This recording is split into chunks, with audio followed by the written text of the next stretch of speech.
welcome to another episode of the Benefit Builders Podcast. My name is Brian Gleis, and I'm joined with Matt Spate and Mark Blassie. We are your benefit builders, and what our goal is to help business owners like you get the most out of your employee benefits program, helping you attract and retain top talent. One of the tools that we use, and we've talked about it before, and we'll keep talking about it, is the Pillars of Excellence. I'll have it up on the screen for us here so that you can remember what it is and take a look at it. But this is a tool that we use, and it guides all of our conversations so that we can make sure to make your program the most efficient program available. So one of the things that we get asked a lot when we're out there talking to business owners is, should I join a consortium? Now, hopefully we don't end up in a fight on this podcast, because there's lots of different views on whether or not you should join a consortium or not.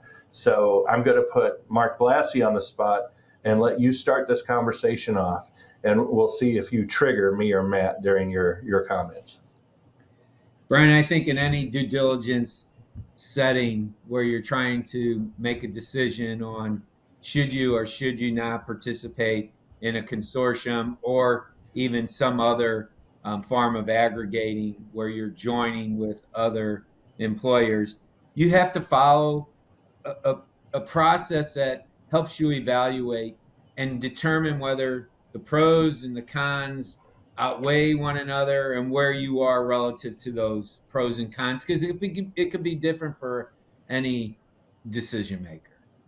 No, I totally agree. And we've had experience both positive and negative. So we do want our podcast to stay somewhat balanced. One of the experiences that I had with a consortium is that the client did not own their own data, and that caused us problems.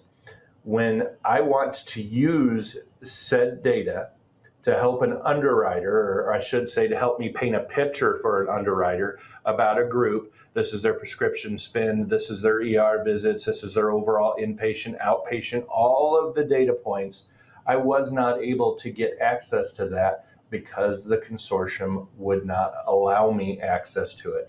So I say the devil's in the details, and I want to be in charge of the details. When I look at a consortium, it is a group of businesses coming together. Now, you're the business owner. As a business owner, why don't you have 34 partners? Well, in most cases, the answer would be because I know my vision and this is the direction that I want to go. So if I'm going to join a consortium, I'm going to make sure that I'm the one that has control over the consortium so that I can manage who gets in, who doesn't get in, because there are certain instances that a consortium will allow groups in that they should not have let in. It's a good deal for that group, but it's a bad deal for your group. Matt, give us your thoughts on should I join a consortium or no? Well, there's pluses and minuses. One of the pluses is that your health is shared amongst the other people in the group. That's also a minus. If you're the healthy one in the group, then you're eating some of that premium from the unhealthy groups, and it works vice versa. But as Mark said, do your due diligence, read the contracts, know how to exit a consortium in case 2 years down the road you want to leave. A lot of times you have to give 90 days or 180 days notice. Absolutely. Before you can leave. And sometimes that's just not feasible. You don't know your renewal cost when that deadline hits. So it can be really tough. Mark and I had a group, when they left, they lost their benefit administration system access. So they didn't have a way to get in and see those employees. They shut it off like that. So there's lots of things to read all the fine print if you're considering that. And we want to be the ones to help you do that. And I want to make sure that your group is not being taken advantage of. In previous podcasts, we've talked about the benefit builders working with you to make your program as efficient as possible, using the pillars of excellence, looking at the cost, looking at the communication, looking at the technology, looking at the concierge service. Well, when we have done our groundwork to get all of your employees rowing in the same direction, using best practices of healthcare, making sure that they're seeing their general practitioner, making sure that they're getting their physicals, their annual physicals, doing all the things correctly, that is great. You have control over that. We're helping you control that. But then I put you into a pool where they're licking their chops to get a hold of you because they know that you are going to be one of them that drives their costs down, and they take your savings and they spread it like peanut butter to the other groups. Where if you were independently on your own and you use the benefit builders to make that program as efficient as possible, you want to be able to take those savings and utilize them for yourself and your employees. Mark and I have points on that. Go ahead, Mark. The comments that Brian, you and Matt made so far, I would put them under the umbrella of governance or bylaws of the consortium. And it's extremely important to understand those before a decision is made. Oftentimes, employers receive an invitation to join, and that invitation is supplemented with a superlative of savings that can be generated if you join the consortium.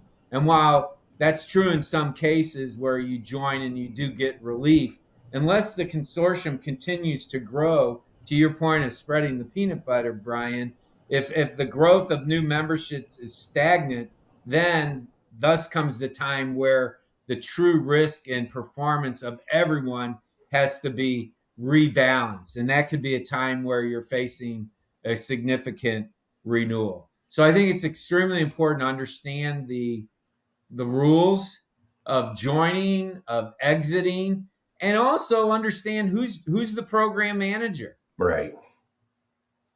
No, understood. All of those pieces of the puzzle have to be in place in order to make it work well. Here's the problem. You as the business owner know how to run your business effectively. But this stuff that Mark's talking about, you have to have a benefit advisor that has their finger on the pulse. And quite honestly, that's why it takes the 3 benefit builders. I am not as strong by myself as I am with these 2 men in my group, and that's what makes us mesh so well. So the podcast was, should I join a consortium? And the answer is maybe, but the devil's in the details, and you want to work with an advisor first, even legal counsel, because where the issue is that we ran into a entity that we were absolutely positive that we could assist. We showed them the numbers where their participation in their consortium was benefiting everyone. They were seeing a premium increase at renewal, and they really should not have been.